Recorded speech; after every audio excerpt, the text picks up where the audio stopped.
Hello, hello, high level listeners. When you're studying, do you ever hear native speakers use phrases like brush up on, drop out, or catch up on something? Well, don't worry if you've ever felt a little confused. Phrasal verbs are a little tricky, but they're the secret to sounding way more natural in English. And today we're breaking down 11 super useful ones for studying and learning, especially if you're studying and learning English with us, or you might be at school, college, or here with us on YouTube. So stick around because by the end of this video, you'll be using them like a pro.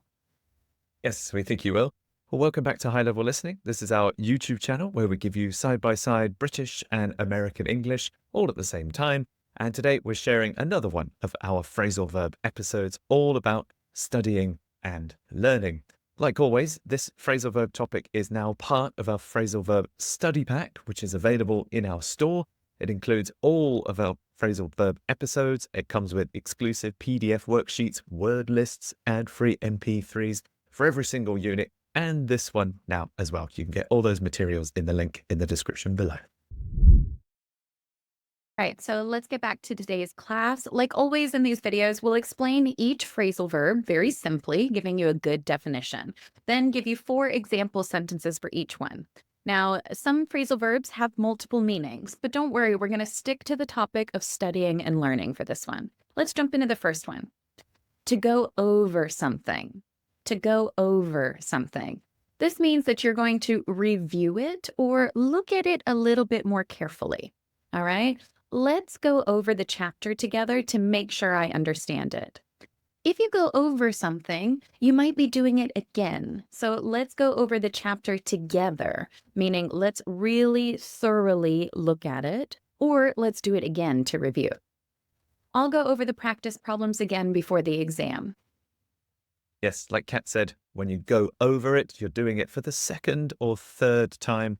If I'm at university, maybe I made some notes during a lecture, and then a day later, I'll come back and go over the notes again. I'll read them again, so I remember them really well and I really absorb them. Some more example sentences. I need to go over my notes from last week's lecture. Or I'm going to go over the material before the quiz. Second phrasal verb is to read up on something. Read up on something. So this is a special one with 2 particles or 3 parts. If you read something, then you read a passage or read an article and take in the information. However, native speakers like to emphasize the studying part by saying read up. And up in this case sounds like I'm increasing my knowledge. So if I read up on something, I'm going to read it and I'm really going to study it or research a specific topic more intensely. For example, I'm reading up on different study techniques to improve my learning. That means I am learning some techniques. I'm reading them very closely and really paying attention to them. One more example. I want to read up on the latest discoveries in neuroscience. I'm going to read up on the history of the Roman Empire for my history essay. So I'm going to do that research, right? So I'm going to read up on it. Also, I feel like research sounds sometimes a little boring. So if you're going to read up on something, that kind of sounds like you're interested in learning more about it too. Now, I need to read up on quantum physics for my upcoming test. That doesn't sound like as much fun, but you definitely need to read up on it if you need to study for something. All right, this one's pretty easy. To look up something. Now, of course, this is what makes this a phrasal verb because you can look and you can look up, like look up. Do you see the plane in the sky? But what makes this a phrasal verb is that if you look up something,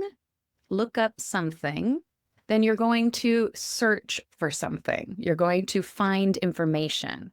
So if you look up at something, you're physically moving your eyes looking up at something. But if you're looking up something, then you're going to research it, look for it in a book, find it, search for something. If I need to look up this word in the dictionary, meaning I need to find this word in the dictionary and get the definition. I need to look up this word in the dictionary. I'm going to look up the definition of this concept online.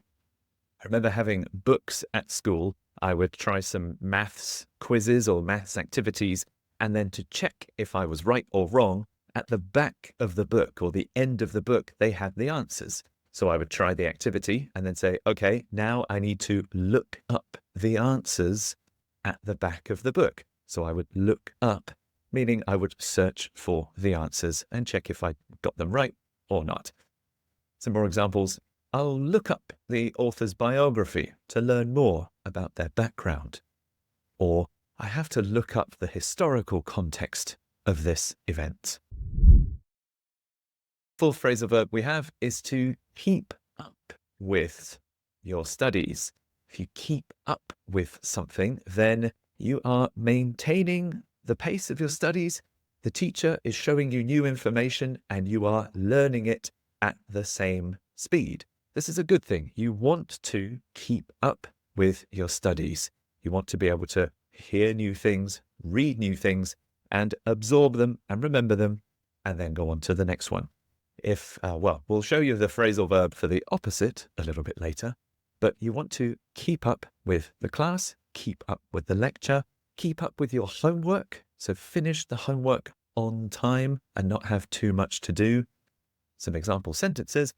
I need to keep up with my studies if I want to get a good grade. Or I'm determined to keep up with the workload this semester.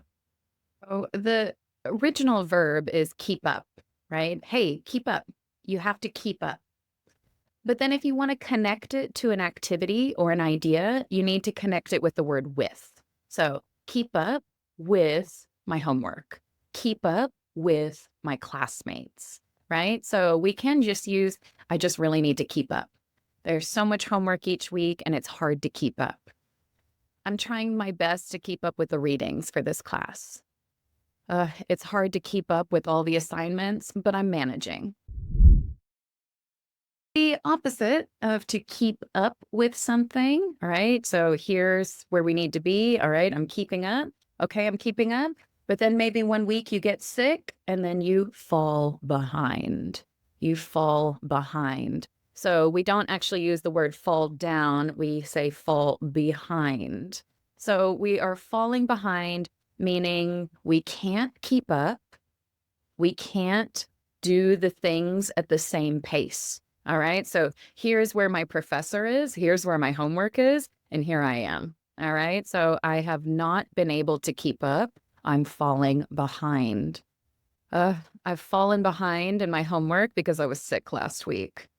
So normally I can easily keep up with my homework when I'm feeling good, but I was a little sick, so I've fallen behind. Now, I don't want to fall behind in this class, so I need to catch up. I don't want to fall behind in this class, so I need to catch up. So usually we fall behind in something, fall behind in my homework, fall behind in my studies, fall behind in class.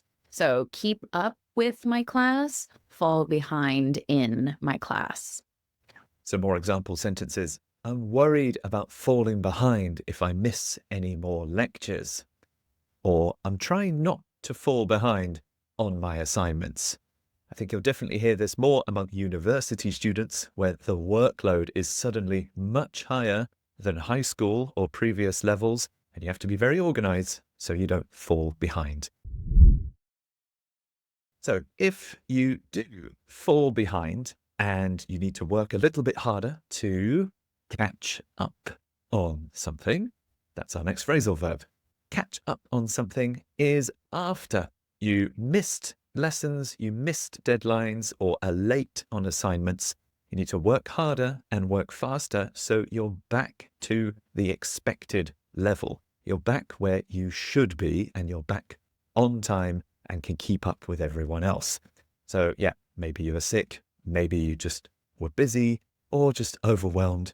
It's okay. It's not the end of the world. You can just work a little bit harder, stay up a little bit later, drink a lot of coffee and write 2,000 words in one night.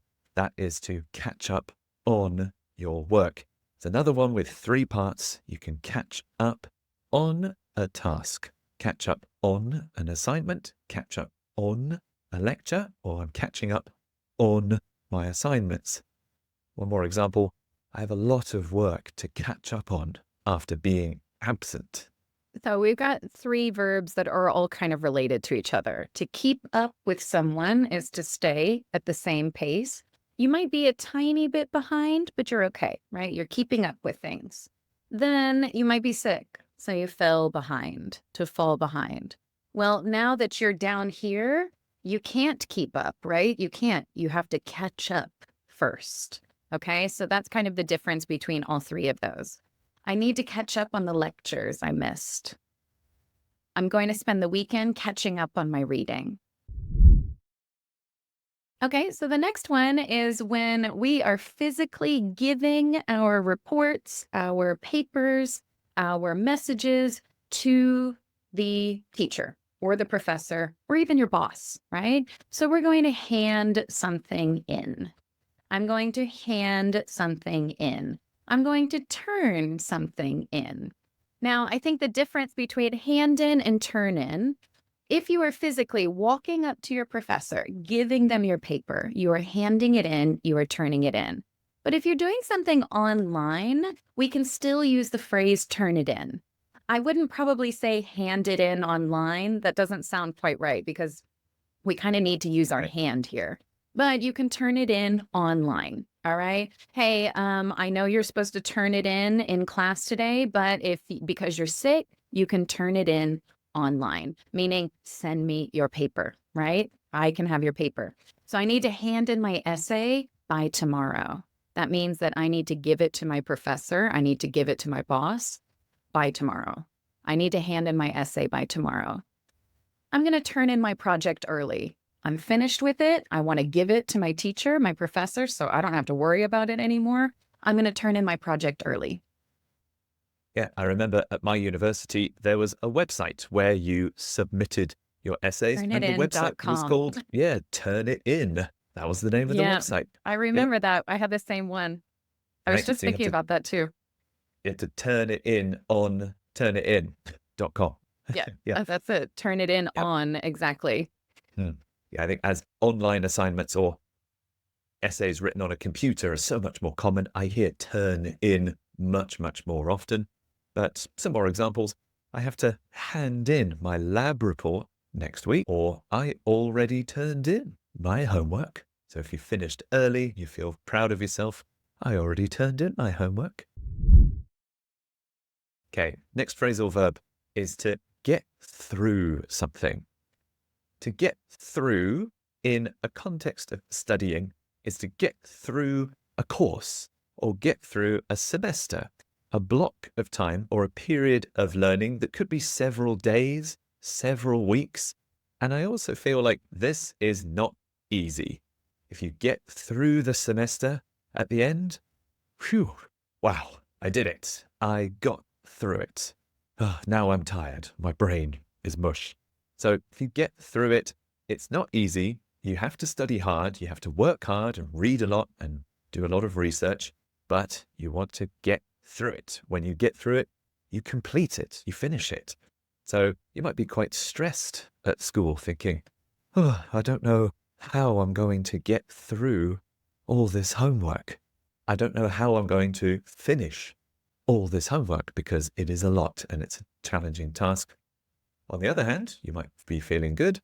I'm confident I can get through this semester with good grades. I'm determined to get through this challenging course. I know it's difficult. I know it's hard, but I want to finish it. I want to complete it. I'm determined to get through this. I just need to get through this exam and then I can relax. All right. Like Mark said, getting through something is usually because it's difficult, right? So you have to work hard to get through it. I just need to get through this exam and then I can relax. Okay. So the next one is to drop out. To drop out is to formally withdraw from a course or a school. So you might have heard the word a teenage dropout or a high school dropout. That means you formally left school. You don't go to that school anymore. You don't take that class anymore. So maybe you were taking an English class and, the first few classes were okay. And then things started to get boring. You started to get a little bit busy, and you said, you know what? I can't really finish this class. I'm just going to drop out. I'm just going to drop out. So you can use drop out. So drop out, like drop out. Drop out of school, drop out of class. I'm going to drop out. That means that I'm going to leave the class. So I'm thinking about dropping out of this class because it's just too difficult. I don't want to drop out of college, but I'm struggling. Now, I would probably say there is a similar word. Dropout is going to be your choice. All right. Maybe it's too hard. Maybe you don't have time. Maybe you got busy and you want to take yourself out of this class. If you flunk out, that means you failed. So it's not really your choice. You didn't make the grades, right? So if you flunk out of school, that means that your grades were so bad, they made you leave, right? So he flunked out of French. I flunked out of French, meaning I got F, F, F, F, F. Maybe Mark knows a little bit about flunking out of French. No, I'm just kidding. Hey, I got a C. That's a pass. You Yeah. didn't flunk out. You didn't flunk out. Yeah.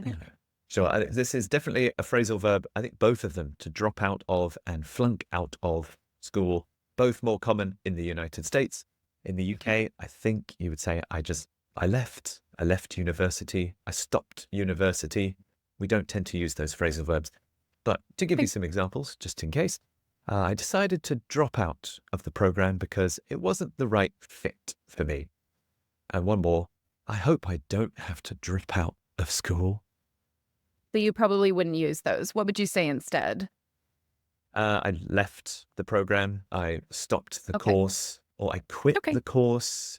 I quit Mm, sounds like I really didn't like it. I didn't like the teacher. I wasn't okay. learning anything new. I Mm, quit. okay. That sounds quite negative against the course.